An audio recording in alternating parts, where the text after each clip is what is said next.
Hello, and welcome to Episode 8 of COVID-19 and Critical Thinking.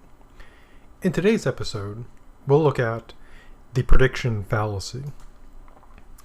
As politicians and pundits debate about reopening America, some make the case that we can and should reopen soon because the dire predictions turned out to be wrong. On the face of it, this seems like good reasoning. Things are not as bad as predicted, so we can start reopening sooner than predicted. To use an analogy, if a fire was predicted to destroy much of your house, but it only burned your garage to the ground, then it would seem to be time to start planning on rebuilding and moving back in. While this line of thought is very appealing, it can also be a trap. Here is how the trap works. Some politicians and pundits are pointing out that the dire predictions did not come true. For example, the governor of my adopted state of Florida, because I'm originally from Maine, recently noted that the hospitals were not as overwhelmed as predicted, and he wants to allow them to return to doing elective surgery because that is how the for-profit hospitals, and hospitals that need to stay in business because they need money, make money, or at least partially. He also, like some other Republican governors, wants to reopen very, very quickly. This reasoning does initially seem sensible. The pandemic was not as bad as predicted, so we can reopen quickly. There are also those who sneer at the dire predictions and are very, very upset at what they see as excessive precautions.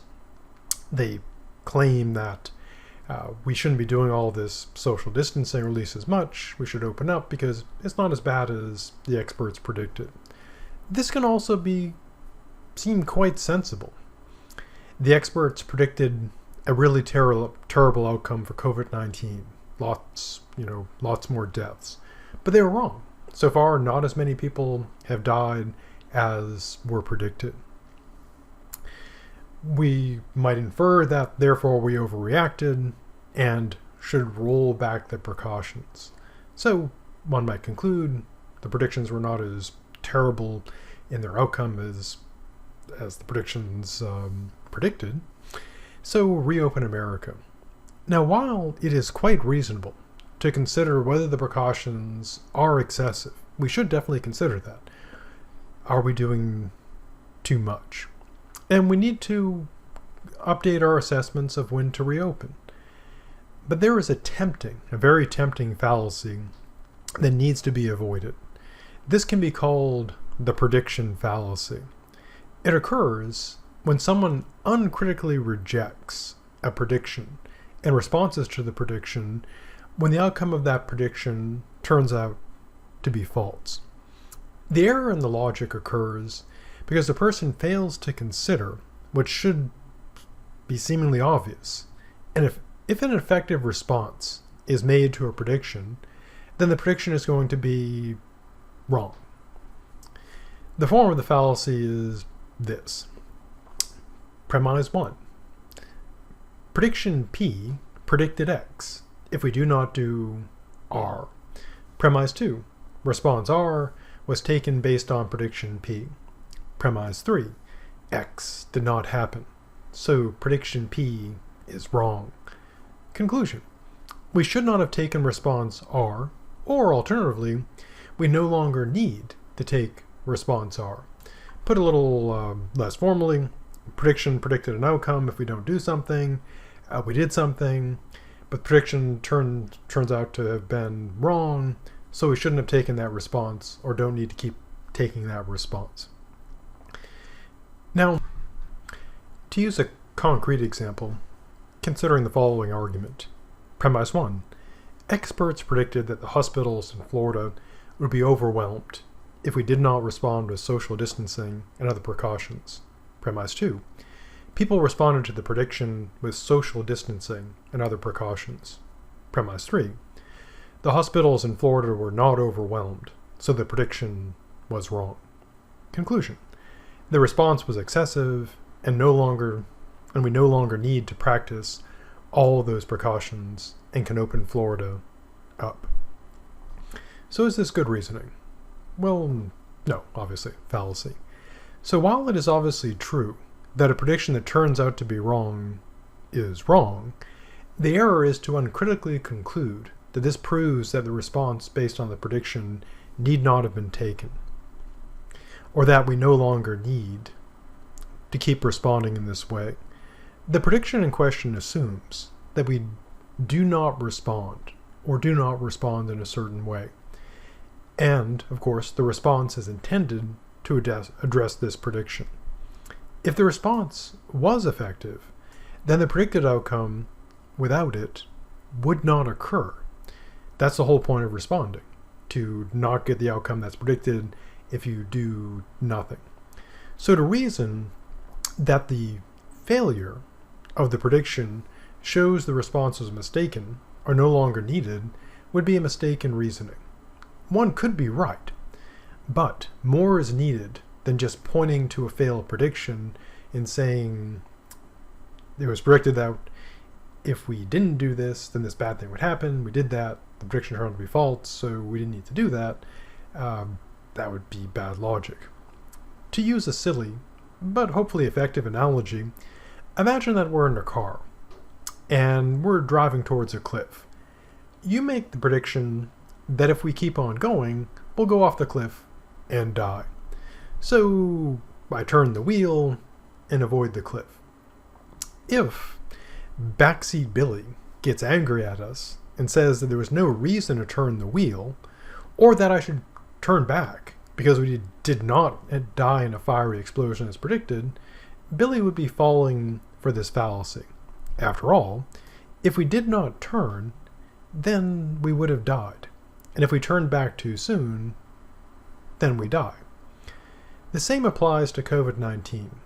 By responding effectively to dire predictions, we change the outcome, and predictions turn out to be wrong. But to infer that the responses were excessive, or that we should stop now, simply because the results are not as dire as predicted, would be an error, would be a mistake. This is not to deny what is obviously true. It is possible to overreact to COVID-19, and there will be, one hopes, a time when we can end some of the responses. But making these decisions based on the prediction fallacy would be a bad idea. There's also another version of this fallacy. And the variant is this. It involves inferring that a prediction was a bad one because it turned out to be wrong. And it has the following form. Premise 1. Prediction P predicted X if we do not do R. Premise 2. Response R was taken on prediction P. Premise 3. X did not happen. Conclusion. The prediction was wrong about X occurring if we did not do R. Put informally, there's a prediction that something will happen, something bad probably, if we don't do something. We did something because of this prediction. The bad thing didn't happen. So the prediction was wrong that the bad thing would happen if we didn't take that response. Now, while the prediction did turn out to be wrong, in the sense the predicted outcome did not occur, this does not prove the prediction that X would occur without the response, when the response occurred. Going back to the silly car example, the prediction was that we would die if we drove off the cliff, if we did not turn. And this is not disproven if we turn and then do not die. In fact, that's the result we want. We want to not die. The prediction is we die if we go off the cliff. Our response is don't go off the cliff. And so it's going to turn out that the prediction that we die will be wrong, because that's the whole point of responding to a prediction. Getting back to COVID-19, the predictions made about what would occur if we did nothing are not disproven by the fact they did not come true when we did something. So to infer that these predictions must have been wrong in predicting what would occur if we did nothing would be an error, a mistake. We do, of course, rationally assess predictions based on outcomes. But this assessment cannot ignore considering the effect of the response, or lack of response, when judging this prediction. Sorting out such counterfactual predictions, counterfactual, fancy term for something that is counter to the facts, something that is not real, not true, but imagining what could or would have happened.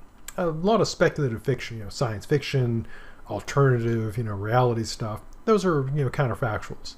Like one that's popular is what would have happened counterfactually if the United States had lost World War II, or what would have happened counterfactually if Alexander the Great lived past 30. That type of sci-fi history stuff. And so when assessing counterfactual predictions, we have to take into account that this is hard. I mean, how do you prove what would have happened if we hadn't done something? And in complex cases, we can probably never prove what would have happened, but good methods can guide us here. This is why we need to go with, science and math rather than hunches and feelings. Now, this fallacy does draw both versions, draw considerable force from psychological factors, especially in the case of COVID-19. The response that has been taken to the virus comes at a very high cost. Those of us who are following social distancing, we're trapped inside, at most going to work in essential services, going out to purchase food, but it comes at a high price. We're stuck inside, and of course the people who've lost their jobs, they're paying a very high price indeed. So we want things to go back to normal. I want things to not be like this. I want to be able to go to the grocery store and buy food without worrying about whether I'm going to get infected or infect someone else. I want to go back to be able to teach my classes in person. I want to be able to see my friends in person. I want to be able to teach classes again with not having to do it through Zoom. I want people to be able to go back to work and not have to live in fear of a virus and bad leadership. But those hopes don't prove the reasoning is good. So, ironically, the success of the response make us feel that we can stop now, or that we did not really need such a response.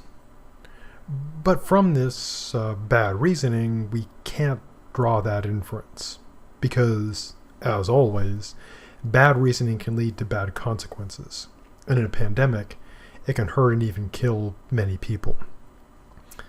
And again, this is not to say that we cannot rationally assess the predictions, that we can't rationally determine when we should scale back those precautions, but relying on this prediction fallacy is not a good way to do it. It's not rational decision making. And so making good choices that make it less likely that we will die requires, good logic, science, etc.